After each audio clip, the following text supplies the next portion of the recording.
The Nameless City by H.P. Lovecraft. When I drew nigh the Nameless City, I knew it was accursed. I was traveling in a parched and terrible valley under the moon, and afar I saw it protruding uncannily above the sands, as parts of a corpse may protrude from an ill-made grave. Fear spoke from the age-worn stones of this hoary survivor of the deluge, this great-grandfather of the eldest pyramid, and a viewless aura repelled me and bade me retreat from antique and sinister secrets that no man should see, and no man else had dared to see. Remote in the desert of Araby lies the Nameless City, crumbling and inarticulate, its low walls nearly hidden by the sands of uncounted ages. It must have been thus before the first stones of Memphis were laid, and while the bricks of Babylon were yet unbaked. There is no legend so old as to give it a name, or to recall that it was ever alive, but it is told of in whispers around campfires, and muttered about by grandmams in the tents of sheiks, so that all tribes shun it, without wholly knowing why. It was of this place that Abdul al-Hazred, the mad poet, dreamed of the night before he sang his unexplained couplet, "That is not dead which can eternal lie, and with strange aeons even death may die." I should have known that the Arabs had good reason for shunning the Nameless City, the city told of in strange tales but seen by no living man, yet I defied them and went into the untrodden waste with my camel.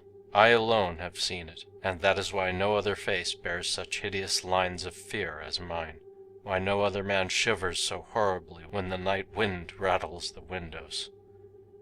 When I came upon it in the ghastly stillness of unending sleep, it looked at me, chilly from the rays of a cold moon amidst the desert's heat. And as I returned its look, I forgot my triumph at finding it, and stopped still with my camel to wait for the dawn. For hours I waited, till the east grew gray and the stars faded, and the gray turned to roseate light edged with gold. I heard a moaning, and saw a storm of sand stirring among the antique stones, though the sky was clear and the vast reaches of desert still. Then suddenly above the desert's far rim came the blazing edge of the sun, seen through the tiny sandstorm which was passing away, and in my fevered state I fancied that from some remote depth there came a crash of musical metal to hail the fiery disk as Memnon hails it from the banks of the Nile. My ears rang and my imagination seethed as I led my camel slowly across the sand to that unvocal place, that place which I alone of living men had seen. In and out amongst the shapeless foundations of houses and places I wandered, finding never a carving or inscription to tell of these men, if men they were, who built this city and dwelt therein so long ago. The antiquity of the spot was unwholesome, and I longed to encounter some sign or device to prove that the city was indeed fashioned by mankind. There were certain proportions and dimensions in the ruins which I did not like. I had with me many tools, and dug much within the walls of the obliterated edifices, but progress was slow, and nothing significant was revealed. When night and the moon returned, I felt a chill wind, which brought new fear, so that I did not dare to remain in the city. And as I went outside the antique walls to sleep, a small, sighing sandstorm gathered behind me, blowing over the gray stones, though the moon was bright and most of the desert still. I awakened just at dawn from a pageant of horrible dreams, my ears ringing as from some metallic peal.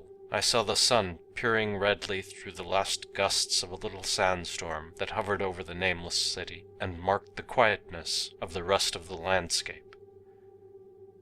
Once more I ventured within those brooding ruins that swelled beneath the sand like an ogre under a coverlet, and again dug vainly for relics of the forgotten race.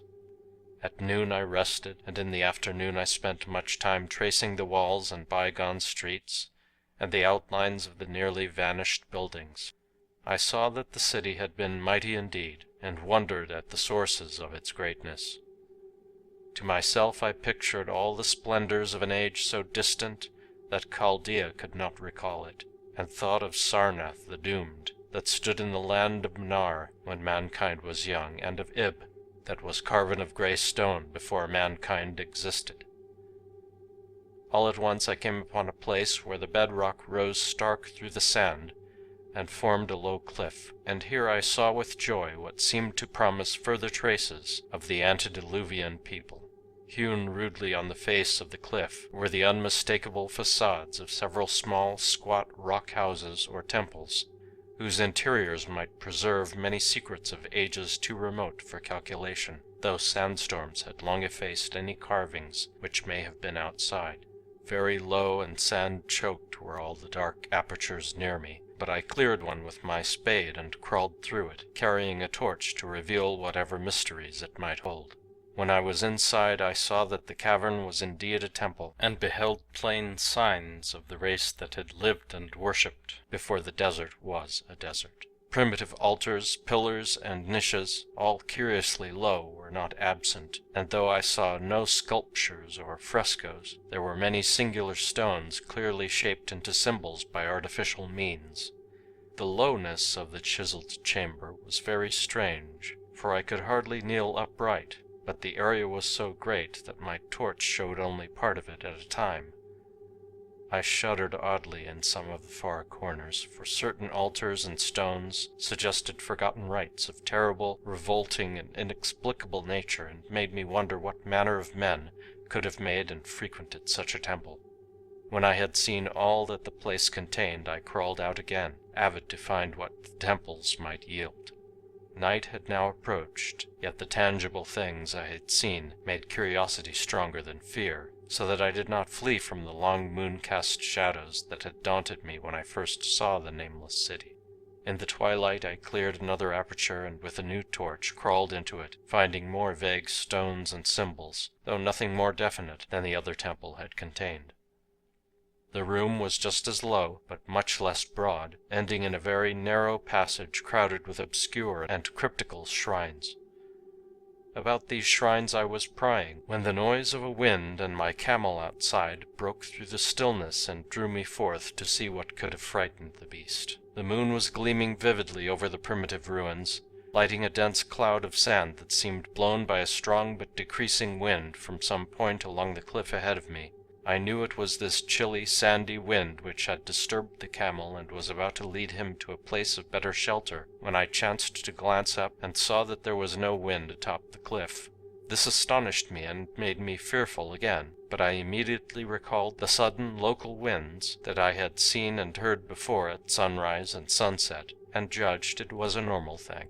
I decided it came from some rock fissure leading to a cave, and watched the troubled sand to trace it to its source, soon perceiving that it came from the black orifice of a temple a long distance south of me, almost out of sight. Against the choking sand cloud I plodded toward this temple, which as I neared it loomed larger than the rest, and shewed a doorway far less clogged with caked sand. I would have entered had not the terrific force of the icy wind almost quenched my torch. It poured madly out of the dark door, sighing uncannily as it ruffled the sand and spread among the weird ruins.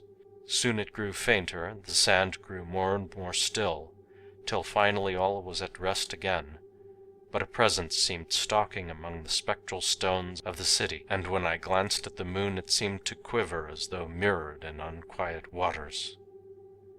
I was more afraid than I could explain, but not enough to dull my thirst for wonder, so as soon as the wind was quite gone, I crossed into the dark chamber from which it had come. This temple, as I had fancied from the outside, was larger than either of those I had visited before, and was presumably a natural cavern since it bore winds from some region beyond. Here I could stand quite upright, but saw that the stones and altars were as low as those in the other temples. On the walls and roof I beheld for the first time some traces of the pictorial art of the ancient race, curious curling streaks of paint that had almost faded or crumbled away, and on two of the altars I saw with rising excitement a maze of well-fashioned curvilinear carvings. As I held my torch aloft, it seemed to me that the shape of the roof was too regular to be natural, and I wondered what the prehistoric cutters of stone had first worked upon. Their engineering skill must have been vast. Then a brighter flare of the fantastic flame showed that form which I had been seeking, the opening to those remoter abysses whence the sudden wind had blown.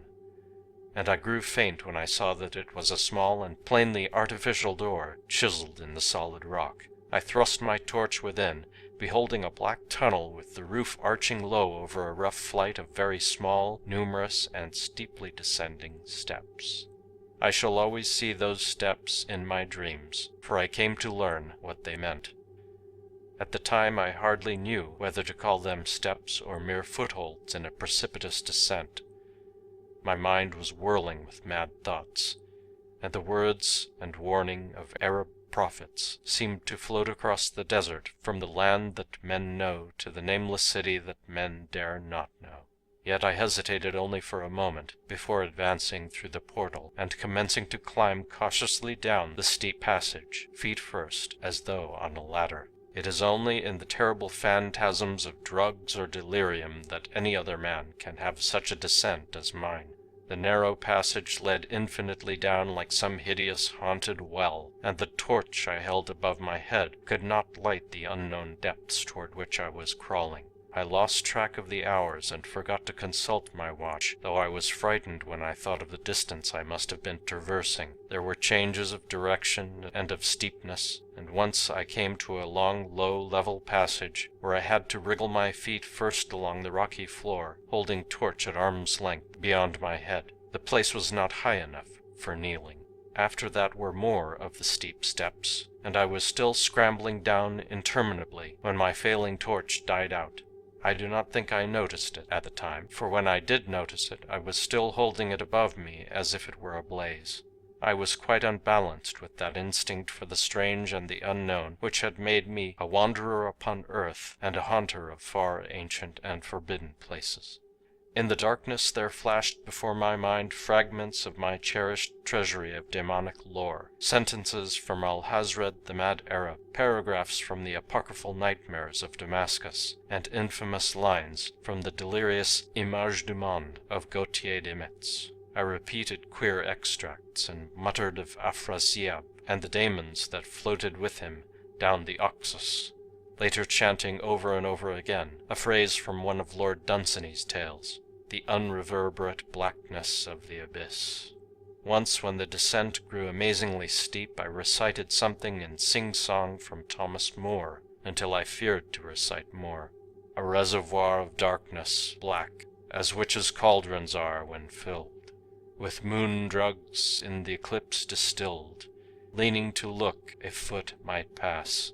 Down through that chasm I saw beneath, as far as vision could explore, the jetty sides as smooth as glass, looking as if just varnished o'er, with that dark pitch the seat of death throws out upon its slimy shore. Time had quite ceased to exist when my feet again felt a level floor, and I found myself in a place slightly higher than the rooms in the two smaller temples now so incalculably far above my head. I could not quite stand, but could kneel upright, and in the dark I shuffled and crept hither and thither at random.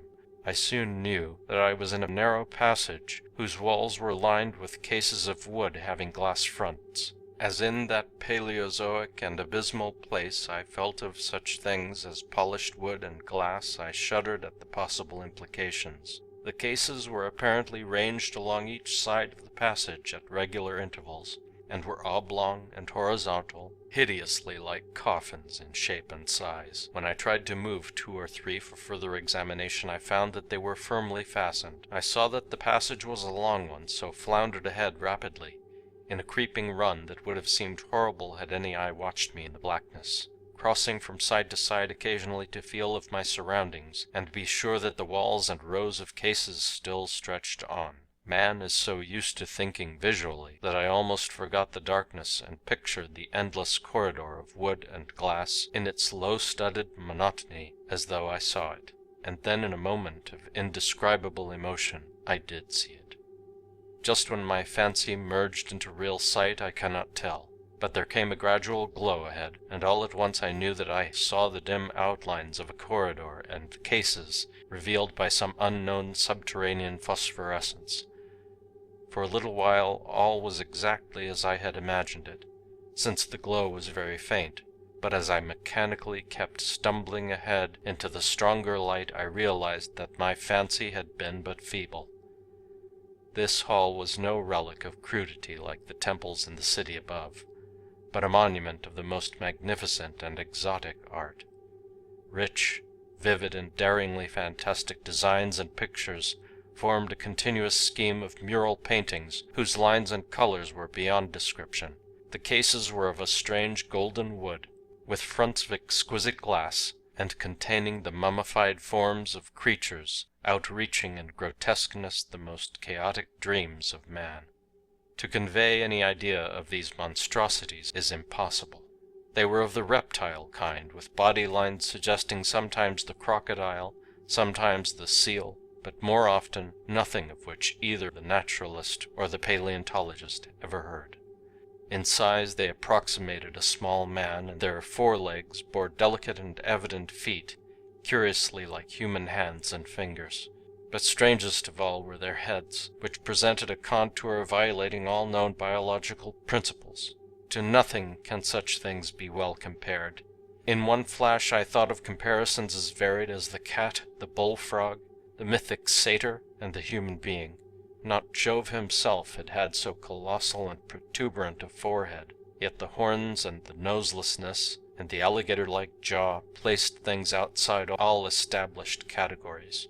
I debated for a time on the reality of the mummies, half suspecting they were artificial idols, but soon decided they were indeed some Paleogean species which had lived when the Nameless City was alive.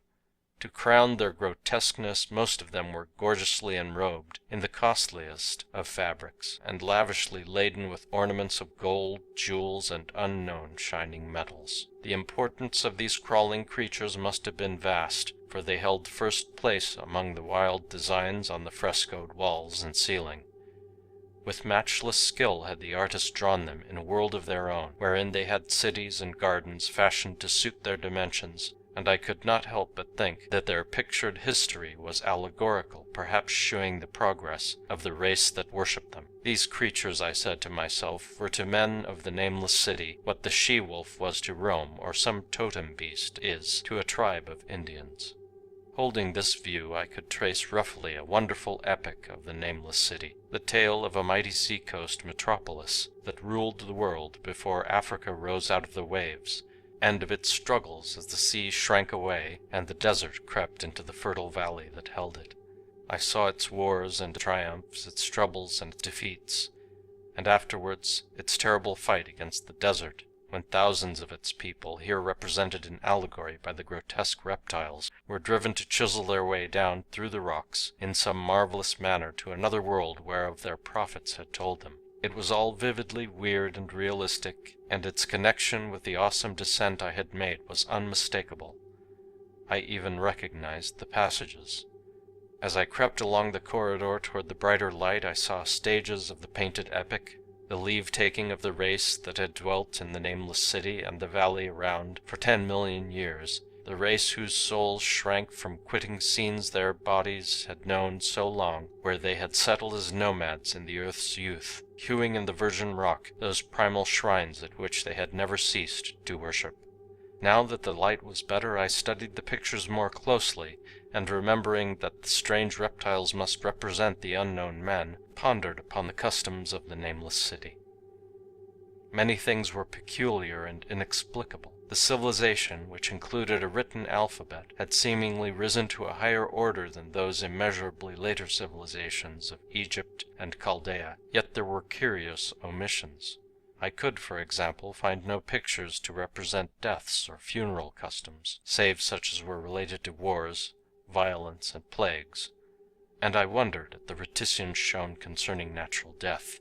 It was as though an ideal of immortality had been fostered as a cheering illusion.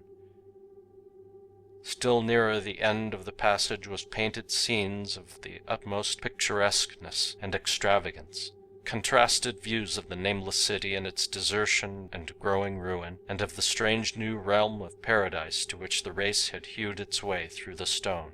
In these views the city and the desert valley were shewn always by moonlight, golden nimbus hovering over the fallen walls, and half revealing the splendid perfection of former times, shown spectrally and elusively by the artist. The paradisal scenes were almost too extravagant to be believed, portraying a hidden world of eternal day filled with glorious cities and ethereal hills and valleys. At the very last I thought I saw signs of an artistic anticlimax. The paintings were less skillful and much more bizarre than even the wildest of the earlier scenes. They seemed to record a slow decadence of the ancient stock, coupled with a growing ferocity toward the outside world from which it was driven by the desert. The forms of the people, always represented by the sacred reptiles, appeared to be gradually wasting away, though their spirit, as shown hovering above the ruins by moonlight, gained in proportion. Emaciated priests, displayed as reptiles in ornate robes, cursed the upper air and all who breathed it, and one terrible final scene showed a primitive-looking man, perhaps a pioneer of ancient Irem, the city of pillars, torn to pieces by members of the elder race. I remember how the Arabs feared the Nameless City, and was glad that beyond this place the gray walls and ceiling were bare. As I viewed the pageant of mural history, I had approached very closely to the end of the low-ceiled hall, and was aware of a gate through which came all of the illuminating phosphorescence. Creeping up to it, I cried aloud in transcendent amazement at what lay beyond, for instead of other and brighter chambers, there was only an illimitable void of uniform radiance, such as one might fancy when gazing down from the peak of Mount Everest upon a sea of sunlit mist. Behind me was a passage so cramped that I could not stand upright in it. Before me was an infinity of subterranean effulgence. Reaching down from the passage into the abyss was the head of a steep flight of steps. Small, numerous steps like those of black passages I had traversed, but after a few feet the glowing vapors concealed everything. Swung back open against the left-hand wall of the passage was a massive door of brass, incredibly thick and decorated with fantastic bas-reliefs, which could, if closed, shut the whole inner world of light away from the vaults and passages of rock. I looked at the step, and for the nonce dared not to try them. I touched the open brass door, and could not move it. Then I sank prone to the stone floor, my mind aflame with prodigious reflections which not even a death-like exhaustion could banish. As I lay still with closed eyes, free to ponder, many things I had lightly noted in the frescoes came back to me with new and terrible significance. Scenes representing the Nameless City in its heyday, the vegetations of the valley around it, and the distant lands with which its merchants traded. The allegory of the crawling creatures puzzled me by its universal prominence, and I wondered that it would be so closely followed in a pictured history of such importance. In the frescoes, the Nameless City had been shown in proportions fitted to the reptiles. I wondered what its real proportions and magnificence had been, and reflected a moment on certain oddities I had noticed in the ruins. I thought curiously of the lowness of the primal temples, and of the underground corridor, which were doubtless hewn thus out of deference to the reptile deities there honored, though it perforce reduced the worshippers to crawling. Perhaps the very rites here involved crawling in imitation of the creatures. No religious theory, however, could easily explain why the level passages in that awesome descent should be as low as the temples, or lower, since one could not even kneel in it. As I thought of the crawling creatures whose hideous mummified forms were so close to me, I felt a new throb of fear. Mental associations are curious, and I shrank from the idea that except for the poor primitive man torn to pieces in the last painting, mine was the only human form amidst the many relics and symbols of the primordial life. But as always in my strange and roving existence, wonder soon drove out fear, for the luminous abyss and what it might contain presented a problem worthy of the greatest explorer. That a weird world of mystery lay far down that flight of peculiarly small steps I could not doubt, and I hoped to find there those human memorials which the painted corridor had failed to give. The frescoes had pictured unbelievable cities and valleys in this lower realm, and my fancy dwelt on the rich and colossal ruins that awaited me. My fears, indeed, concerned the past rather than the future. Not even the physical horror of my position in that cramped corridor of dead reptiles and antediluvian frescoes, miles below the world I knew and faced by another world of eerie light and mist, could match the lethal dread I felt at the abysmal antiquity of the scene and its soul.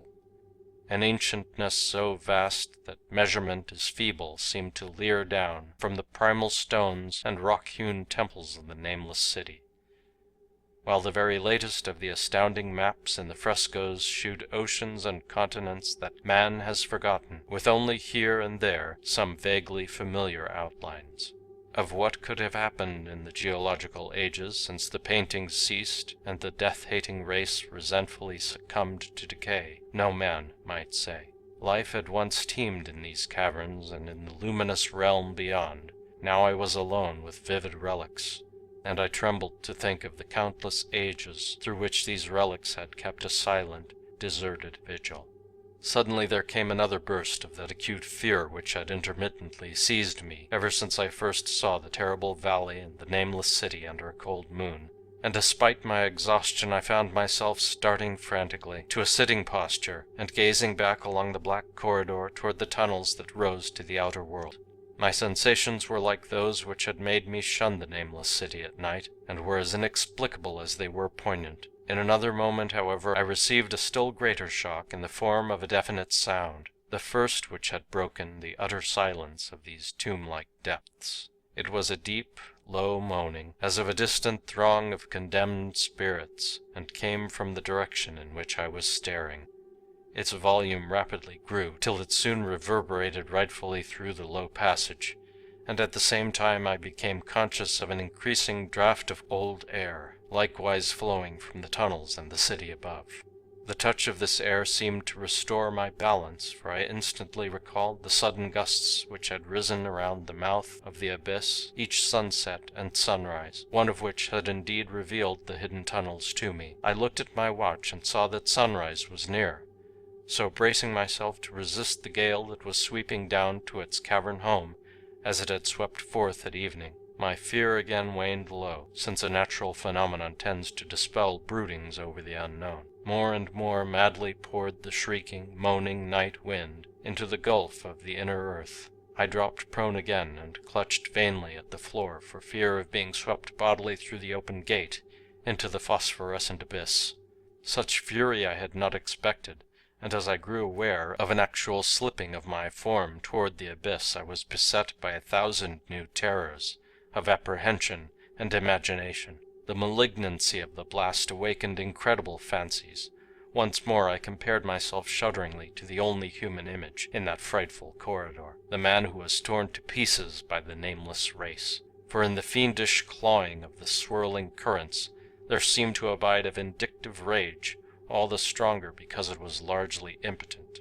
I think I screamed frantically near the last. I was almost mad of the howling wind wraiths. I tried to crawl against the murderous invisible torrent, but I could not even hold my own as I was pushed slowly and inexorably toward the unknown world.